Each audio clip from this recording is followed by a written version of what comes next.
Hello student, welcome to online classes. मैं संजय कुमार। हम जो +1 के इकोनॉमिक्स का टॉपिक पढ़ रहे थे, आंकड़ों का प्रस्तुतिकरण। देखो, हमने आंकड़ों का संग्रह किया, आंकड़ों का उसका संगठन किया, उसके बाद वर्गीकरण करके उसको क्या कर रहे हैं, प्रस्तुत कर रहे हैं। क्योंकि मैंने आपको बताया था, जब तक संग्रह भी हमने बढ़िया अच्छी विधियों से किया, उसका वर्गीकरण भी हमने बहुत अच्छे तरीके से किया, लेकिन जब उसको प्रस्तुत करते वक्त हमारे में अगर कोई कमी रह जाए तो जो हमें वास्तव में जो हमारी समस्या दूर होनी थी, जो उद्देश्य पूरे होने थे, वो नहीं हो पाएंगे। देखो, आंकड़ों प्रस्तुतिकरण के अंदर हम कुछ कर भी चुके थे। हमने किया था पाठ विषयक, इसको बता चुके थे आपको। पाठ के अकॉर्डिंग जो जो वर्णनात्मक यानी वर्णन देखकर, पूरा लेसन देखकर, जब पूरा पेरा देखकर आप, जैसे मैंने आपको इसका एग्जांपल दिया, जैसे बुक है, बुक के अंदर आप जैसे गरीबी के आंकड़े पढ़ते हो तो गरीबी वाला पूरा लेसन पढ़ना पड़ेगा, तो आपको सारे आंकड़े आ जाएंगे। पूरा वर्णन होता है इसके अंदर, सीधे नहीं होते भी इतनी 2001 में गरीबी थी, इतनी 2011 में है, ठीक है, इतनी 2020 में, ऐसा नहीं होता। इसके अंदर पूरे का पूरा हमें वर्णन पढ़ना पड़ता है, तब जाके हमें पता चलता है कि कौन से वर्ष में कितनी गरीबी थी, कितनी गरीबी दूर हुई है, या कितने लोगों को रोजगार मिला है। ऐसी स्थिति हमें तभी मिलेगी जब पूरा हम पाठ पढ़ेंगे। दूसरा हमने पढ़ा था इससे संबंधित जो सारणी के द्वारा जो प्रस्तुतिकरण था, इसके अंदर मैंने आपको ये बताया था कि सारणी के द्वारा, ठीक है, सारणी के द्वारा जब हम आंकड़े प्रस्तुत करते हैं, और सबसे अच्छा भी है ये, क्योंकि सारणी के अंदर प्रत्येक आंकड़े स्पष्ट रूप से दिखाई देते हैं।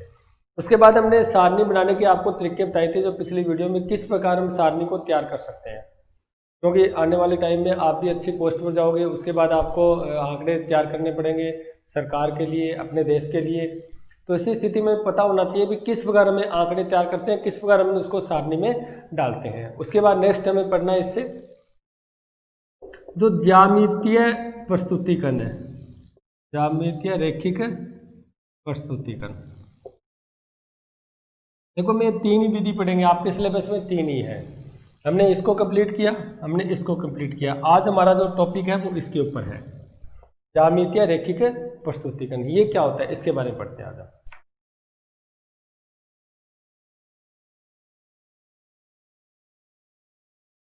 देखो, ज्यामितीय रैखिक जो प्रस्तुतिकरण होता है ना, ज्यामितीय रैखिक प्रस्तुतिकरण, ये जो प्रस्तुतिकरण करोगे, इसको पहले हम पूरा डिटेल पढ़ते हैं। इसके अंदर आप 2 प्रकार से करोगे। एक तो करोगे दंड आरेख, यानी आरेख बनाकर। एक आपकी सूत्र से हम बनाते हैं ना, जैसे फिर 9th और 10th के अंदर आपने जो ये ग्राफ वगैरह बनाते थे, उसके आधार पर, ठीक है। एक इसके अंदर पढ़ोगे आप वर्त आरेख, यानी ये आप वर्त के द्वारा दर्शाओगे इसको भी। वर्त, जैसे वर्त होता है ना 360 डिग्री का, इसके आधार पर हम क्या कर सकते हैं, इसको कुछ डिवाइड करके हम उस आंकड़े पर प्रदर्शित कर सकते हैं, प्रस्तुतिकरण कर सकते हैं, ठीक है। तो ज्यामितीय रेखीय प्रस्तुतिकरण में आप एक तो पढ़ोगे दंड आरेख, यानी ये दो चीजें पढ़ोगे इसके अंदर। एक आप पढ़ोगे वर्त आरेख, ठीक है। तो इससे पहले हम शुरू करते हैं दंड आरेख।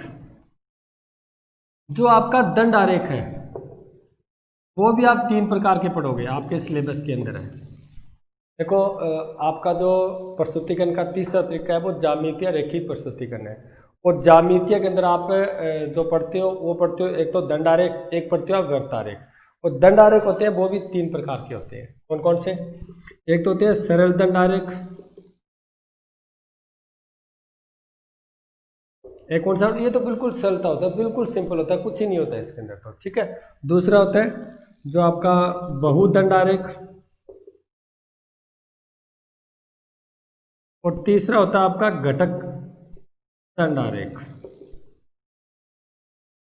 देखो, आपको क्रम तो पता चल रहा है ना, पहला पाठ विषयक, दूसरा सारणी के द्वारा, तीसरा ज्यामितीय रैखिक प्रस्तुतिकरण। ज्यामितीय 2 प्रकार का है, दंड और वर्त, और दंड 3 प्रकार के आगे, सरल दंडीय आरेख, उसके बाद सेकंड आता है बहु जो दंडीय आरेख है, और तीसरा आता है आपका जो घटक दंडीय आरेख है। उसके अब हम पहला शुरू करते हैं दंड। सरल दंड आरेख क्या होता है? देखो, मैं आपको आरेख भी बताऊंगा, इसका अर्थ भी हम पढ़ेंगे, और साथ में आरेख बनते कैसे हैं उसके बारे में भी हम चर्चा करेंगे। देखो, सरल दंड आरेख क्या होते हैं? सरल दंड आरेख वो होते हैं जो समान अंतराल, यानी तो समान अंतरालों से तैयार किए जाते हैं। इनका विस्तार होता है वो भी समान होता है, लिख सकते हो आप, समान अंतराल और समान विस्तार से। देखो इसका अर्थ, इसको पढ़ने से पहले क्यों ना हम एक आरेख बना लें, क्योंकि आरेख से हम अपने आप ही मीनिंग उसका अर्थ समझ जाएंगे। मैं सबसे पहले एक सरल दंड आरेख बनाता हूँ। एक छोटा सा एग्जाम्पल लेता हूँ। हमने उदाहरण लिया, जैसे मान लेते हैं अपने जो भारत के राज्य ले लेते हैं। भारत के राज्य में कितनी कितनी शिक्षा है। देखिए राजस्थान में कितने लोग शिक्षित हैं, वो पुरुष के अंदर। उसके बाद केरल में कितनी है, यूपी में कितनी है, हरियाणा में कितनी है, ये ले लेते हैं हम। ठीक है, बिल्कुल सिंपल सा। मैं यहाँ ले लेता हूँ 10, 20, 30, इसका पैमाना लेता हूँ 10 का मैं, 60, 70, 80, 90 और 100। मैंने क्या ले लिया, 10 का एक पैमाना ले लिया। ठीक है, इधर मैं ले लेता हूँ राज्य, जैसे यहाँ लिख दिया यूपी, यहाँ लिख दिया केरल, यहाँ लिख दिया राजस्थान, यहाँ मैंने लिख दिया पंजाब, यहाँ लिख दिया मैंने कुछ मध्य प्रदेश, यहाँ लिख दिया महाराष्ट्र, और यहाँ मैंने लिख दिया कुछ और ले लो, हरियाणा हो गया, यूपी पंजाब हरियाणा ले लेते हैं। ठीक है, ये मैंने राज्य ले लिए। अब मैं ये कहता हूँ भी इसके आधार पर आपको आंकड़े दे दिया मैंने। आंकड़े मैं पहले चलो एक मिलाई लेता हूँ। एक मैंने एक तालिका दिया आपको,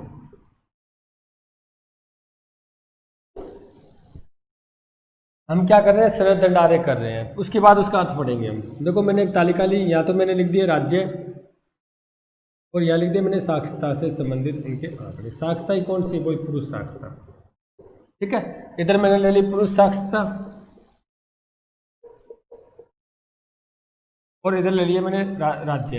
एक बात मैं आपको फिर बता रहा हूँ, आपको ये ध्यान रखना, जो मैं आपको आंकड़े बता रहा हूँ वो एक मन गठित है, यानी मैं अपनी तरफ से बता रहा हूँ, ये सच्चे आंकड़े नहीं है। हमें तो सिर्फ सीखना है भी सरल दंड आरेख तैयार कैसे होता है। मान लो आपको कोई भी आंकड़े दे दी जाए, उसके द्वारा आप कैसे तैयार कर सकते हो। ये मैं सोचना भी हमारे राजस्थान में जो जनगणना हुई थी, जो मैं आंकड़े बता रहा हूँ वही आंकड़े है, ऐसा कुछ भी नहीं है। ये तो आपको समझाने के लिए सरल तरीके से हम उदाहरण ले रहे हैं, ताकि देखो आपको तो चाहे कोई एग्जाम्पल आ जाए, आपको तो बनाना आना चाहिए, बनता कैसे है। अगर मैं एक बार बता दूँ, उसके बाद चाहे आपको सही आंकड़े हैं, गलत आंकड़े हैं, या कोई मतलब कल्पना की हो, कुछ भी की हो, क्यों ये भी आते हैं एग्जाम में भी। आप कल्पना करो भी राजस्थान में हरियाणा में ऐसा है, इतने व्यापार होते हैं, आयात निर्यात होता है, व्यय जो भी है, इतना परिवार है उनका व्यय होता है, उसका आप एक सरल दंड आरेख बनाओ। तो आपको सिर्फ सरल दंड आरेख बनाना हुआ आना चाहिए, कोई दिक्कत नहीं है। मैं यहाँ लिख देता हूँ यूपी, केरल, राजस्थान, पंजाब, मध्य प्रदेश, महाराष्ट्र और हरियाणा। मैं कह देता हूँ यूपी में 80% पुरुष साक्षर है, केरल में 95% है, राजस्थान में लिख देते हैं 79 या पूरा लिखते हैं अपने 81% है, पंजाब के अंदर मान लेते हैं 84% है, मध्य प्रदेश में 73% है, महाराष्ट्र में 88 या 90 ले लो, या 85% ले लो, और हरियाणा में है वो मान लेते हैं अपने 65% है। कैसे ले लो, जो भी आंकड़े आपको लेने हैं। अब आपको मान लेते हैं ये एग्जाम में सवाल आ जाता है और आपसे ये पूछा जाता है एक सरल दंड आरेख तैयार करो, या आपसे ये पूछा जाए इन आंकड़ों को मानते हुए, इन आंकड़ों को लेकर आपको आंकड़ों के प्रस्तुतिकरण से संबंधित एक सरल दंड आरेख तैयार करना है, तो कैसे करोगे आप। कोई दिक्कत नहीं है। सबसे पहले आपको ये बनाना है सब कुछ। इधर आपने OY अक्ष पर पुरुष साक्षरता ले ली, उधर आपने OX अक्ष पर क्या ले लिया, राज्य ले लिए। भी कितने राज्य की बात हो रही है यहाँ पर। ठीक है, ये राज्य लेने के बाद आपको ये देखना है भी जो यूपी है उसके अंदर कितने प्रतिशत लोग साक्षर हैं। हमने क्या लिखा, 80%, यानी लगभग 80% क्या है, वहाँ पर पुरुष साक्षरता पाई जाती है। तो देख लो यूपी के अंदर 80 यहाँ है, तो इसके लिए आपको एक आरेख बनाना है।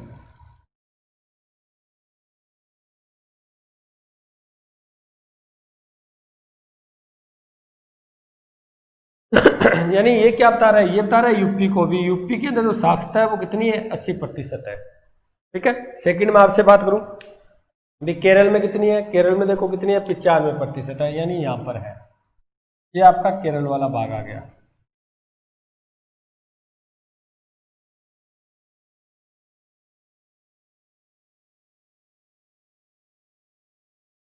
यानी केरल में साक्षरता है वो कितनी है, 95% है। यानी आपको सिर्फ क्या देखनी है, ऊंचाई, और इसके तहत ही मैं आपको बता देता हूँ, क्योंकि ये ऊंचाई तो बता रही है ना।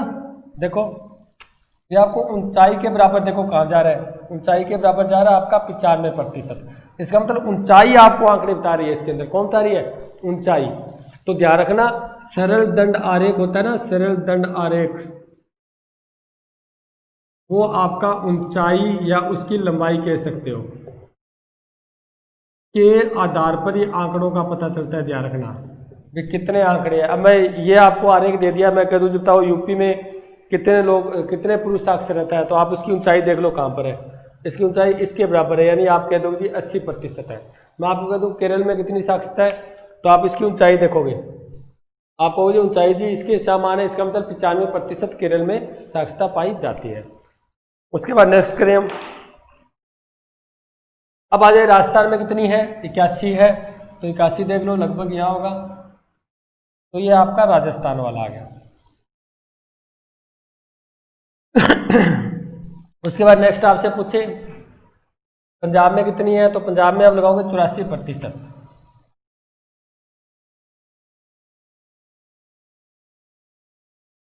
उसके बाद आपसे पूछे जी, आप बताओ जी मध्य प्रदेश में कितनी है, आप कहोगे जी 75%।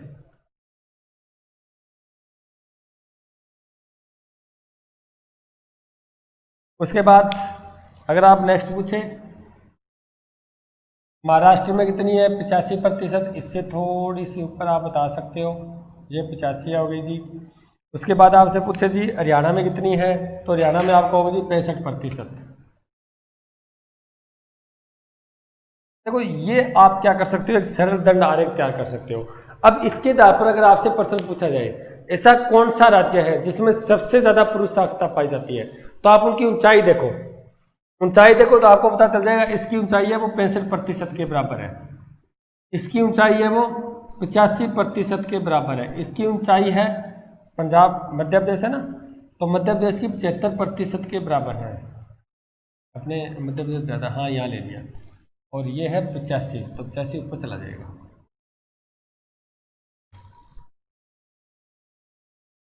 आप कहोगे जी कितनी है, 85%, इसकी 75% है। उसके बाद देखो पंजाब की कितनी ऊंचाई है, देख लो यहाँ पर है 84%। उसके बाद राजस्थान की कितनी है, 80% के, 81% के बराबर ऊंचाई है। केरल में कितनी है, 95% के बराबर ऊंचाई है।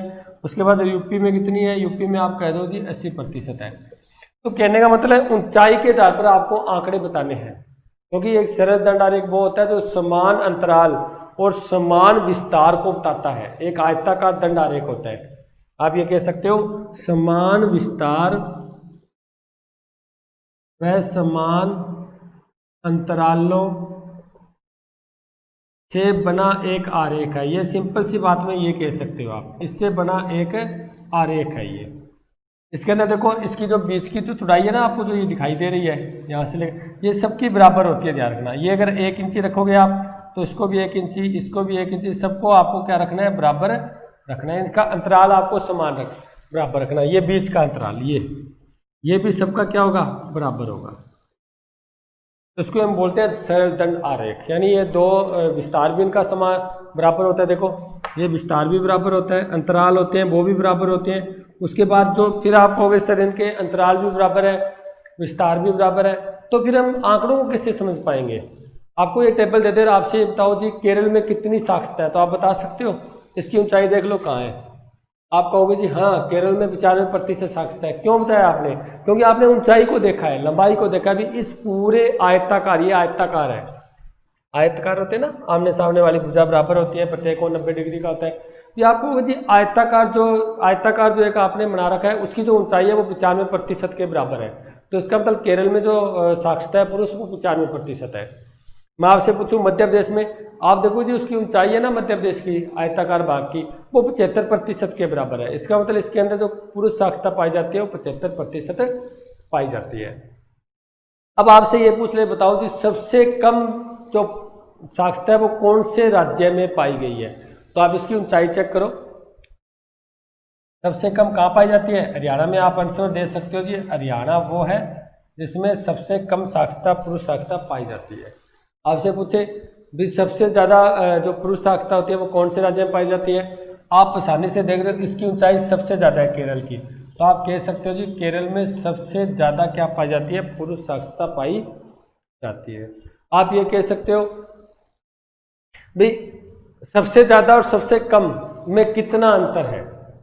सबसे ज़्यादा कितना है हमारे 95% है, सबसे कम में कितना है 65 है, तो कितने का अंतर है आप कह सकते हो जी 35% का 30% का अंतर है। इसका मतलब हरियाणा से केरल में जो साक्षरता पाई जाती है पूर्ण साक्षरता वो 30% ज़्यादा पाई जाती है। हरियाणा से केरल में जो पूर्ण साक्षरता पाई जाती है वो 30% ज़्यादा पाई जाती है, या आप ये कह सकते हो केरल से जो हरियाणा में पूर्ण साक्षरता पाई जाती है वो 30% कम पाई जाती है। तो कहने का मतलब इस सरल दंड आरेख के द्वारा आप क्या कर सकते हो, आंकड़ों का प्रस्तुतिकरण कर सकते हो। अगर आपको ये आरेख आके कुछ परसेंट जैसे मैंने आपको बताया था सबसे ज़्यादा सबसे कम किस में ज़्यादा अंतर है इस सब आप बता सकते हो, तो आसानी से आप इसको कह सकते हो। ठीक है, उसके बाद इसको समझना बहुत आसान है। क्यों आसान है? क्योंकि इसमें सिर्फ आपको ऊंचाई देखनी है। क्या देखनी है? ऊंचाई देखनी है। और एक बात बता देता हूँ, जो दंड आरेख होते हैं ना वो सारणी से ज़्यादा बढ़िया होते हैं, लेकिन हाँ शुद्धता कम हो सकती है, क्योंकि सारणी में तो मैंने स्पष्ट रूप से लिखा, देखो यहाँ तो मैंने आपको स्पष्ट, ये सारणी है, यहाँ पर मैंने क्या लिख दिया, स्पष्ट रूप से लिख दिया भी केरल यूपी में 80 है, केरल में 95 है, इसमें ये इसमें ये इसमें बिल्कुल स्पष्ट रूप से आप जैसे ही आप देखोगे हाँ जी पंजाब में 80 है, लेकिन यहाँ शुद्धता कम हो सकती है थोड़ी शुद्धता, क्योंकि जो आप ऊंचाई देखोगे तो हो सकता है ये 85 के पास हो सकता है ये 84 या 83 बता दो आप, यानी शुद्धता कम हो सकती है, लगभग में हो सकता है, लेकिन समझने में जो सबसे ज़्यादा आसान होता है वो आरेख होता है, दंड आरेख होता है, उसको हम जल्दी से समझ सकते हैं। जैसे आप इस टेबल को देखोगे, टेबल को देखते ही आपको ये ऊंचाई दिखाई देगी, ऊंचाई देखते आप बता दोगे सबसे कम सबसे ज़्यादा, उसके बाद दूसरे नंबर पर ये है, तीसरे पर ये है, चौथे पर ये है, पाँचवें पर, छठे पर और सातवें पर। आप आसानी से क्या कर सकते हो, उनके आंकड़ों को प्रदर्शित कर सकते हो, उन आंकड़ों को आप समझ सकते हो। आपको ज़्यादा सोचने समझने की आवश्यकता नहीं, ये सरल तरीका है जिसके द्वारा हम क्या कर सकते हैं, आंकड़ों को समझ सकते हैं। और इसका नाम क्या है, इसे नाम देते हैं हम सरल दंड आरेख। सरल दंड आरेख,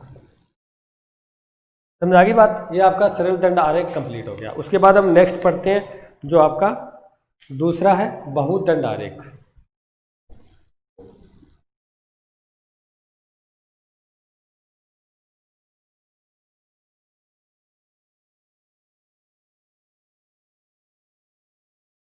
देखो इसके नाम से स्पष्ट हो रहा है, मैंने क्या लिखा, मैंने लिखा बहुदंड आरेख,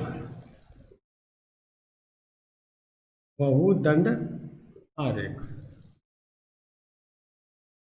नाम से स्पष्ट हो रहा है, उसका नाम से स्पष्ट हो रहा था सरल दंड आरेख, यानी सरल तरीका होता है बिल्कुल, यानी जिसको हम सरलता से बना सकते हैं। उसके अंदर ऊंचाई चौड़ाई को, यानी जो चौड़ाई है उसको हमें कम ज़्यादा करनी, उस पर ध्यान ही नहीं देना, हमें सिर्फ ऊंचाई पर ध्यान देना है, लंबाई पर ध्यान देना है। पढ़ा था ना हमने, जो भी आंकड़े देख रहे हैं वो ऊंचाई पर देखने हैं हमें, चौड़ाई पर नहीं देखना हमें, क्योंकि वो तो समान होता है, हमने पहले ही पढ़ा था, समान विस्तार होता है उनका, जो विस्तार होता है वो भी समान होता है, अंतराल होते हैं वो भी समान होते हैं, उसके अंदर हमें ध्यान ही नहीं देना। हमें ध्यान किस में देना है, हमें सिर्फ और सिर्फ ध्यान ऊंचाई में देना है। जैसे ही हम ऊंचाई को प्रदर्शित करते हैं, ऊंचाई को देखते हैं, वैसे हम आंकड़ों को समझ जाते हैं भी कौन से राज्य में कितने आंकड़े पाए जाते हैं। इससे संबंधित आप कोई भी ले सकते हो। जैसे हम एक परिवार का व्यय की बात कर रहे हैं तो आप देख सकते हो खान पान में कितना व्यय हो रहा है, उसके बाद आपके चिकित्सा पर, सब पर व्यय कितना हो रहा है, तो उसके आधार पर भी आप एक परिवार का भी ग्राफ तैयार कर सकते हो, एक परिवार का भी एक सरल दंड आरेख आप तैयार कर सकते हो, बिल्कुल सिंपल सा तरीका है। उसके बाद बहुदंड आरेख, नाम से स्पष्ट, बहु जिसके अंदर एक से ज्यादा, बहुदंड आरेख में क्या होता है, दो या दो से अधिक जो आंकड़ा समुच्चय होता है, क्योंकि एक तो वो होता है बिल्कुल सिंपल होता है, अगर दो से ज्यादा या उससे अधिक आंकड़े हमारे पास एक समुच्चय मिल जाए तो ऐसी स्थिति में हम कौन से आरेख के द्वारा उसको प्रदर्शित करेंगे। जैसे अपने मैं कह दूं मेरा आय और व्यय के बारे में बताऊं, दो हो गए ना, आय और व्यय, मैं कहता हूं एक देश का आयत और निर्यात के बारे में बताओ, तो इसके अंदर दो मैटर हो जाता है, एक तो हो जाता है आयत का, एक निर्यात का, यानी दो या दो से अधिक। इसका जो बिल्कुल सिंपल है, दो या दो से अधिक, बहु हो गया ना, यानी बहु होता है बहुत, बहुत बहुत होता है जब दो या दो से अधिक होता है। अधिक कितना ही हो सकता है, हम ज़्यादा जो एग्जाम्पल लेके चलेंगे वो दो को ही लेके चलेंगे, ठीक है। दो या दो से अधिक जो आंकड़ों को, आंकड़ों के समुच्चयों को जो प्रदर्शित करते हैं प्रदर्शित करते हैं। वो कौन सा आरेख होता है? वो बहुदंड आरेख होता है। बस एक तो बिल्कुल सिंपल सी बात यही है, तो इसके नाम से आपका अर्थ मिल रहा है। बहुदंड आरेख यानी जब दो या दो से अधिक आंकड़ों के समुच्चयों को जब हम एक आरेख के द्वारा प्रदर्शित करते हैं, उसको आरेख के द्वारा प्रस्तुतिकरण करते हैं, तो उसे बोलते हैं बहुदंड आरेख। ठीक है, क्यों ना मैं सब इसके अंदर अपने एग्जाम्पल ले लेते हैं। पहले एग्जाम्पल जैसे एक परिवार का या परिवार की आय व व्यय के बारे में। दो हो गया।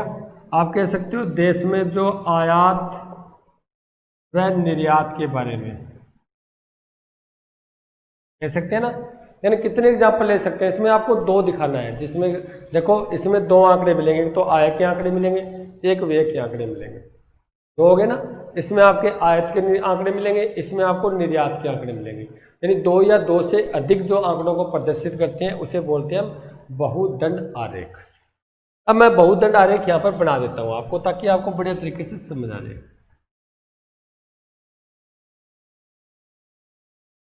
ठीक है, अपने बहुदंड आरेख को तैयार करते हैं। जैसे हम इसको समय के अकॉर्डिंग चलते हैं, समय को लेकर चलते हैं ताकि ढंग से आपको समझ आ जाए। अपने कहते हैं इधर लिख देते हैं देश भारत, या लिख देते हैं अमेरिका, रूस, जापान, बस चार को ले लेते हैं, ताकि कितने ले सकते हैं? एक और ले लो, कोई दिक्कत नहीं है। चीन ले लो। यहाँ पर ले लेते हैं हम आयात और यहाँ ले लेते हैं हम निर्यात। ठीक है, हम कह देते हैं भी जो भारत के अंदर यहाँ 2001 के अंदर आयात, इसको यहाँ मैं अलग से कॉलम बना ही देता हूँ इसका। 2001 में आयात, तो 2001 आयत को ही ले लेते हैं। एक को ही हम क्या लेते हैं? दो समय में ले लेते हैं, कोई दिक्कत नहीं, और सरल कर लेते हैं इसको ताकि समझने में आसानी ले। मैं कहता हूँ भारत में 2001 में जो आयात हुआ था, आयात क्या होता है आपको? आयात होता है विदेशों से वस्तुओं को मंगवाना, या जो विदेशों के साथ हमारा व्यापार होता है ना, आयात होता है विदेशों से वस्तुएं मंगाना।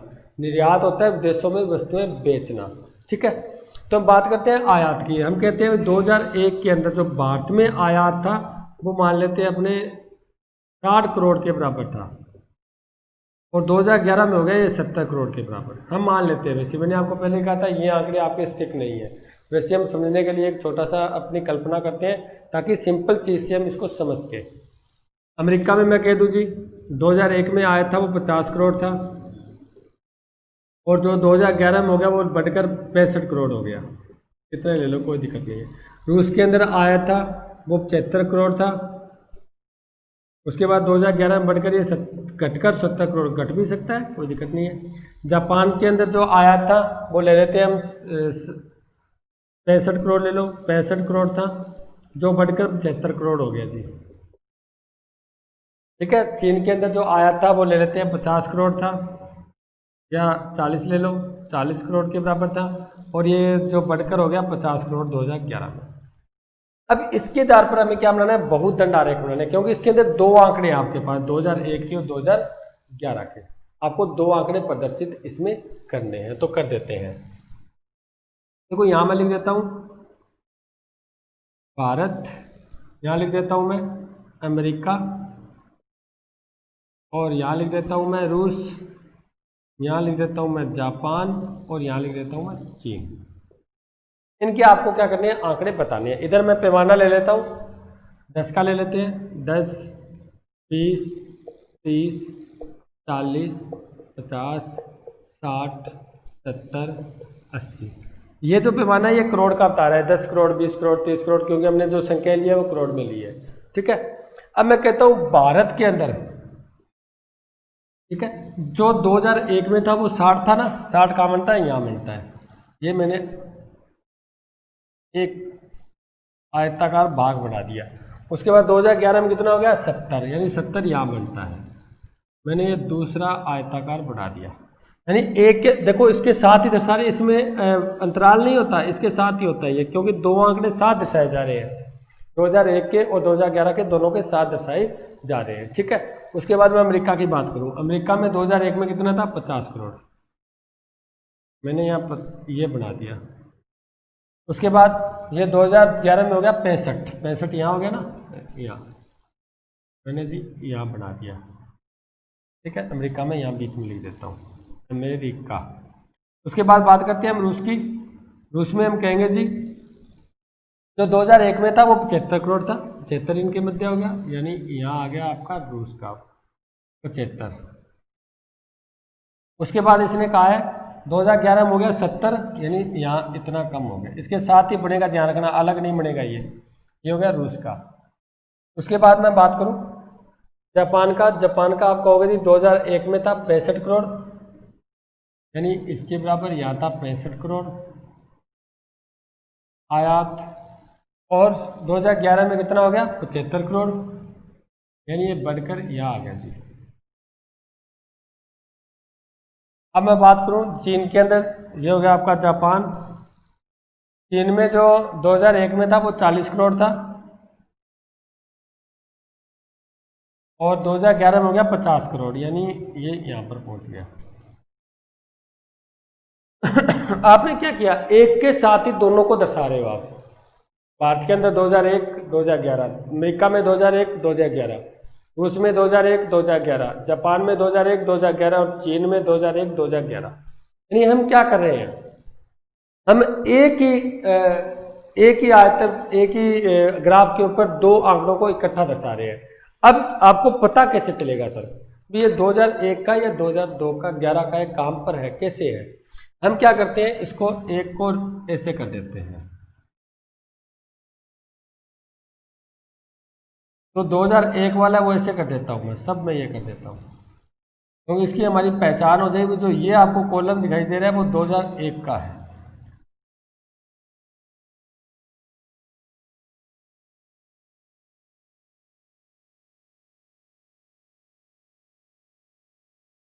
ये कर दिया, और मैं यहाँ लिख देता हूँ एक डब्बा बनाकर, फिर जहाँ पर आपको जो ऐसे बना देता हूँ मैं एक डब्बा, क्योंकि इकाई में आपको बताना नहीं भी ये किसको दर्शा रहा है। इसके साथ मैं लिख देता हूँ जहाँ पर आपको ये मिलेगा वो 2001 में आयात को प्रदर्शित करता है।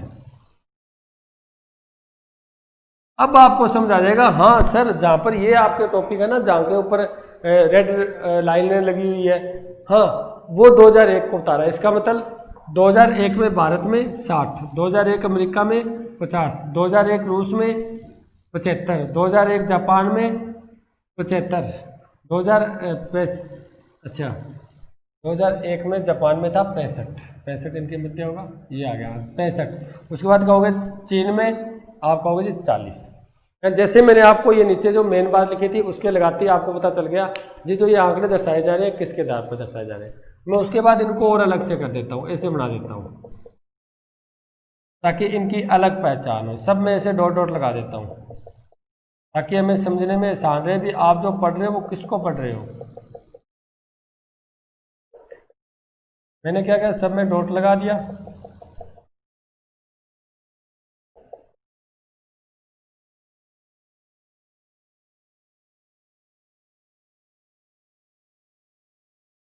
और इसको मैं प्रदर्शित करने के लिए यहाँ लिख देता हूँ, ये जो आप ये जो कॉलम दे रहे हो वो 2011 में आयात को, या कह सकते हो 2011 में विभिन्न देशों के आयात को प्रदर्शित करता है। देखो पहले तो हमने जैसे ये बॉक्स बनाए थे, यानी एक से ज़्यादा, दो या दो से अधिक दिखाना है, वही तो बहुदंड आरेख होता है, हमने दो दिखा दिया। लेकिन उस टाइम में पता नहीं चल रहा था भी कौन 2001 का है कौन 2011 का है, ठीक है। जैसे मैंने आपको ये लिख दिया भी जो आपको ये जो आपको आयत दिखाई देगा वो 2001 के आयत को बताएगा, 2000 आयत के आंकड़ों को बताएगा, और जो इसके अंदर ये आपको कॉलम दिखाई देगा, जो ये आयत दिखाई देगा वो 2011 में जो आयत हुए उनके कॉलम को बताएगा, यानी विभिन्न देशों के अंदर। अब आप इतना पढ़ने के बाद अब आपसे कोई भी प्रश्न पूछा जाए, आपको ये कह दे भी ऐसा कौन सा देश है 2001 में तो उनका आयात ज़्यादा था लेकिन 2011 में कम हो गया, तो आप कह दोगे जी ठीक है जी, एक तो ये देश है रूस जिसके अंदर 2011 में तो 75 था और 2001 में 75 था, 2011 में कितना हो गया 70, यानी कम हुआ है, ठीक है। अब आपको ये कहते हैं भी ऐसा कौन सा देश है जिसका आयात सबसे ज़्यादा बड़ा है, सबसे ज़्यादा परिवर्तन हुआ है। आप देख सकते हो इसमें कितना बड़ा 70 करोड़ का, इसमें कितना बड़ा 50 से 70 हुआ है ना, 65 हुआ है 15 करोड़ का। इसमें कितना घटा है, इसके अंदर कितना बड़ा देखो, कौन सा ये जापान, जापान में बड़ा 65 से 75 यानी 70 करोड़ ही बड़ा। और इसमें फिर कम हुआ है, ये अपने थोड़ी, हाँ इसमें 10 का बड़ा। इसका मतलब सबसे ज़्यादा किसमें बड़ा, अमेरिका में। कितना बड़ा, 15 करोड़ के बराबर आयत सबसे ज़्यादा बड़ा। यानी कहने का मतलब आप इसके आधार पर क्या कर सकते हो, प्रत्येक आंकड़ों को प्रदर्शित कर सकते हो, प्रत्येक आंकड़ों को बता सकते हो। देखो कितना सुंदर प्रस्तुतिकरण है ये। जैसे आप इसको देखते हो, इन बातों को पहले आप देख लेते हो, ठीक है जी, इसमें जो आयत है वो किस किस को प्रदर्शित कर रहे हैं। आप पढ़ रहे हो बहुदंड आरेख, और बहुदंड आरेख में तो मैंने आपको पहले ही बता दिया है, जो भी जो आंकड़े समुच्चय होते हैं वो 2 या 2 से अधिक मदों को लेकर चलते हैं। इसमें एक मद नहीं होती, 2 या 2 जैसे आयव्यय की 2 मद हो गई, आयात निर्यात की होगी, आयात के अंदर ही 2001 2011 की होगी, निर्यात के अंदर भी 2001 2011 की हो जाएगी। यानी एक से ज़्यादा। अगर हम इसके साथ और मान लेते हैं, तो मैं कह दूं जी हम इसको एक और बना लेते हैं। देखो इस प्रकार भी हमें 2020 के आंकड़े भी क्या करने हैं, इसके अंदर प्रदर्शित करने हैं। और इसके साथ आप 2020 के आंकड़े आपको दे रखे हैं, जैसे मान लो यहाँ लिख दूँ 70 है, यहाँ लिख दूँ 70 है, 80 70, यहाँ लिख देता हूँ 60, यहाँ लिख देता हूँ मैं 85, और यहाँ लिख देता हूँ मैं 60। अब देख लो, अब इसको प्रदर्शित करो तो इसके साथ ही आप इसको प्रदर्शित कर सकते हो। भारत में 2001 में कितने थे, 60, 2011 में कितने हुए 70, और 2020 में कितने हुए 80। तो इसके साथ ही आप एक बॉक्स और बना सकते हो, ठीक है। इसी प्रकार अमेरिका में 2001 में कितने थे, आप कहोगे जी 50, 2011 में आप कहोगे जी 65, तो 2020 में कितने हो गए 70। इसके साथ एक और बना दो आप। तो कहने का मतलब इसमें 2 या 2 से अधिक जो मदें होती हैं, ये जो आंकड़ों का समुच्चय होता है, उनकी आपस में तुलना कर सकते हैं हम। क्या कर सकते, तुलना ही तो कर रहे थे अभी की थी ना। 2011 के अनुपात में ऐसा कौन सा देश है इसमें 2011 में सबसे ज़्यादा आंकड़ों में परिवर्तन हुआ था। आप 2 देशों की तुलना करोगे, आप कहोगे जी अमेरिका में हुआ। ऐसा कौन सा देश है जिसके अंदर जो 2011 में जो आयत था वो घटा था, बढ़ा नहीं था। आप कहोगे जी घटा है वो यहाँ है, इसका मतलब रूस है। यानी 2 देशों की आप क्या कर सकते हो, इसमें तुलना कर सकते हो, 2 आंकड़ों की तुलना कर सकते हो, आयत निर्यात की तुलना कर सकते हो, कितना आयत बढ़ा, कितना निर्यात बढ़ा, कितना आयत घटा, निर्यात घटा, इसकी आप क्या कर सकते हो, आपस में तुलना कर सकते हो। इसके बाद ये आपका कंप्लीट हो गया, ठीक है भी डियर स्टूडेंट। आपका एक तो जो हम ज्यामितीय रेखिक आरेख कर रहे थे, उसके अंदर आपको दंड आरेख पढ़ना है, एक वृत्त आरेख पढ़ना है। दंड आरेख है वो 3 प्रकार के पढ़ने हैं। एक तो सरल दंड आरेख, उसको हम बना चुके हैं। एक पढ़ना है बहुदंड आरेख, जो आपके सामने है। उसके बाद पढ़ेंगे हम घटक दंड आरेख। घटक है वो बिल्कुल सिंपल है, बिल्कुल ही सिंपल। आपको तो ये ध्यान रखना है नाम के आधार पर। सरल दंड आरेख बिल्कुल सरल बनाना है आपको, यानी सबके विस्तार और जो वर्ग अंतराल है वो बराबर रखना है। विस्तार और वर्ग अंतराल बराबर रखना और कुछ ही नहीं करना। बहु यानी 2 या 2 से अधिक आपको मदों को दर्शाना है। तो इसके अंदर आप क्या कर सकते हो, इकट्ठा दर्शा के इन बातों को प्रदर्शित कर सकते हो कि कौन से आयत में कौन से आंकड़े को दर्शाया गया है, ठीक है। इसी प्रकार हम घटक दंड आरेख करेंगे, वो हम नेक्स्ट वीडियो में जो हम नेक्स्ट जो क्लास लगाएंगे उसमें करेंगे। यहाँ तक थैंक यू।